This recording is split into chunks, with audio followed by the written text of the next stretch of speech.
tout habillés de noir. Chacun savait exactement ce qu'il avait à faire.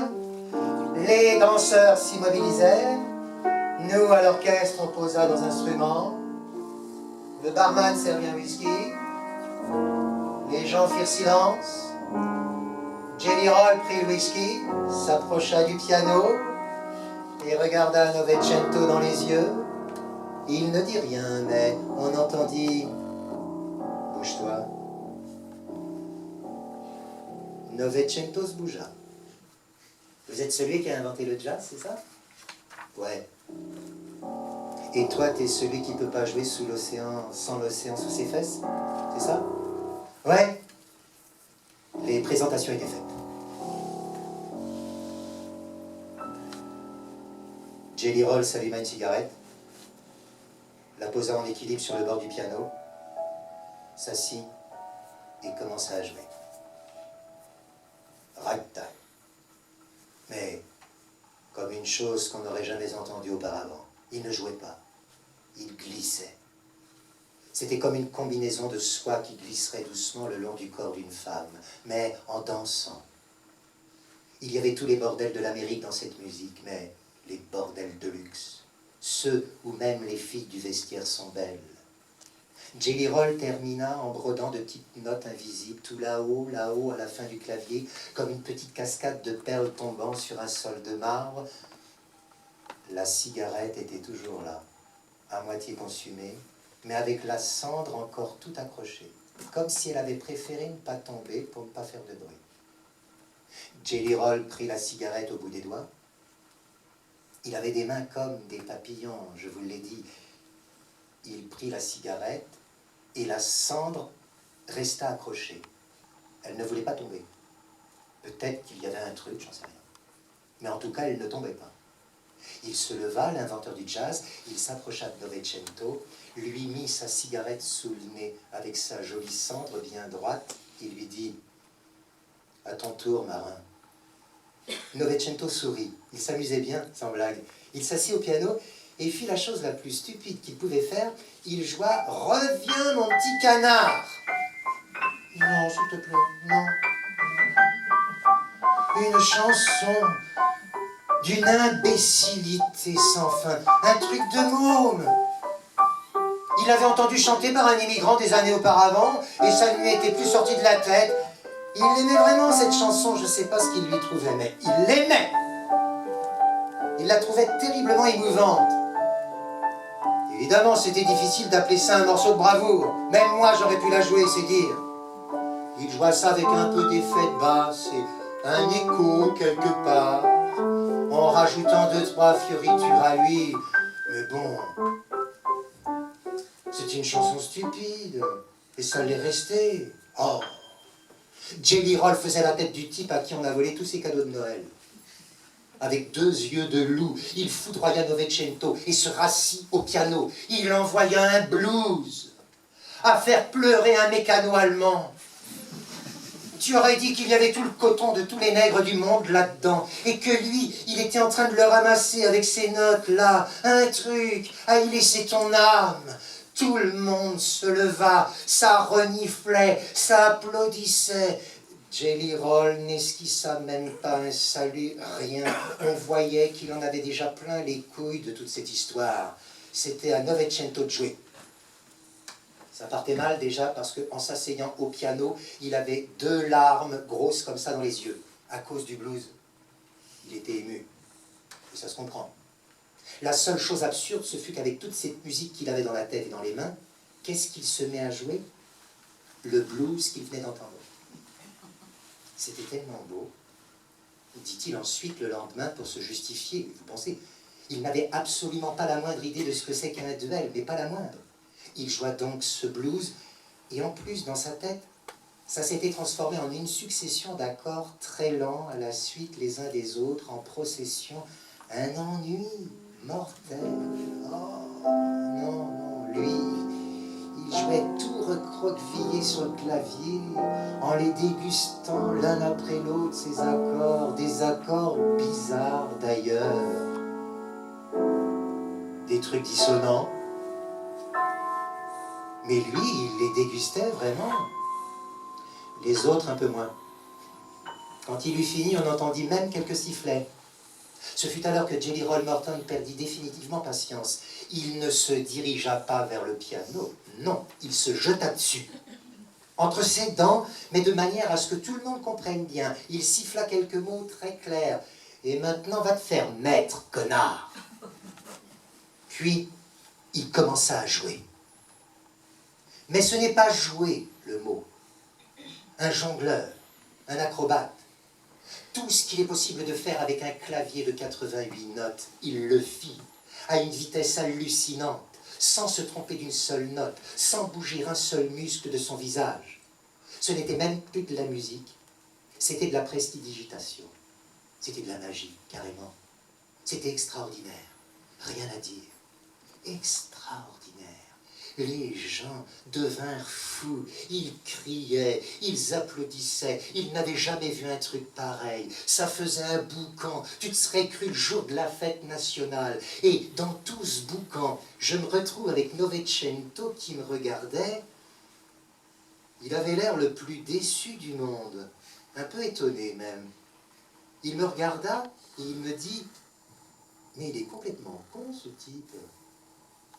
Je lui répondis rien. Il n'y avait rien à répondre. Il se pencha vers moi et il me dit « Tiens, donne-moi une cigarette. » J'étais tellement ahuri que j'en ai pris une et la lui ai donnée. Je veux dire, il fumait pas, Novecento. Il n'avait jamais fumé jusque-là. Il prit la cigarette, pivota sur ses talons et alla s'asseoir au piano. Il leur fallut un peu de temps pour comprendre dans la salle qu'il s'était assis et que si ça se trouve, il voulait peut-être même jouer. On entendit 2 ou 3 plaisanteries lourdes et des rires, quelques sifflets. Les gens sont comme ça, méchants avec ceux qui perdent. Novecento attendit patiemment qu'il se fasse une sorte de silence autour de lui. Puis il lança un regard à Jelly Roll qui était là-bas, au bar, debout, en train de boire une coupe de champagne. Et il dit tout bas, « Tu l'auras voulu, pianiste de merde. » Puis il posa ma cigarette sur le bord du piano, éteinte. Et il commença.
Bon, le public avala tout ça sans respirer, les yeux vissés sur le piano et la bouche ouverte, comme de parfaits imbéciles. Et ils restèrent là, sans rien dire, complètement éberlués, même après cette dernière charge meurtrière d'accords qui avait l'air d'être jouée à 50 mains. On avait cru que le piano allait exploser. Et dans ce silence de folie, Novecento se leva, prit ma cigarette, se pencha un peu vers le piano, par-dessus le clavier, et approcha la cigarette des cordes. Un grésillement léger, il s'écarta et la cigarette était allumée. Je le jure. Bel et bien allumée. Novecento la tenait à la main comme une petite bougie. Il ne fumait pas. Et il ne savait même pas la tenir entre ses doigts. Il fit quelques pas et arriva devant Jelly Roll Morton. Il lui tendit la cigarette. « Fume-la, toi, moi je sais pas fumer. » Ce fut à ce moment-là que les gens se réveillèrent du sortilège. Et ce fut alors une apothéose de cris et d'applaudissements, un boucan énorme.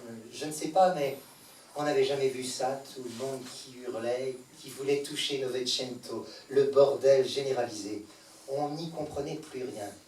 Mais moi, je voyais Jelly Roll Morton au milieu de tout ça, qui fumait nerveusement cette maudite cigarette et qui cherchait quelle tête faire, sans la trouver, sans même savoir où poser ses yeux.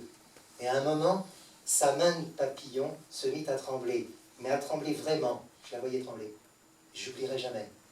Elle tremblait tellement qu'à un moment, la cendre se détacha de la cigarette et tomba, d'abord sur le bel habit noir, puis doucement sur le soulier de droite, un soulier verni noir, brillant, cette cendre, comme un crachat blanc.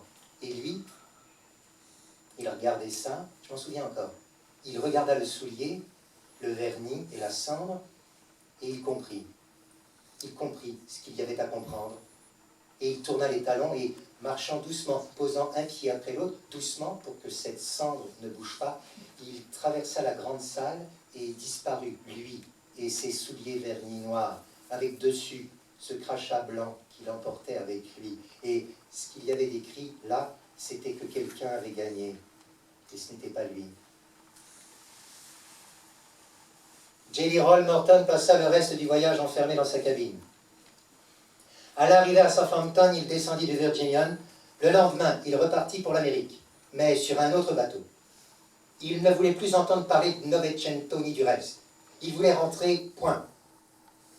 Accoudé à la rambarde, sur le pont des 3e classes, Novecento le vit descendre avec son beau costume blanc et toutes ses valises, de belles valises en cuir clair.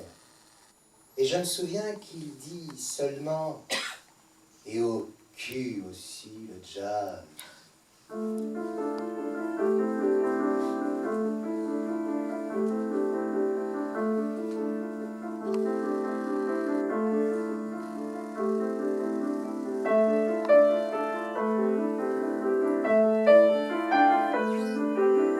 Mesdames et messieurs,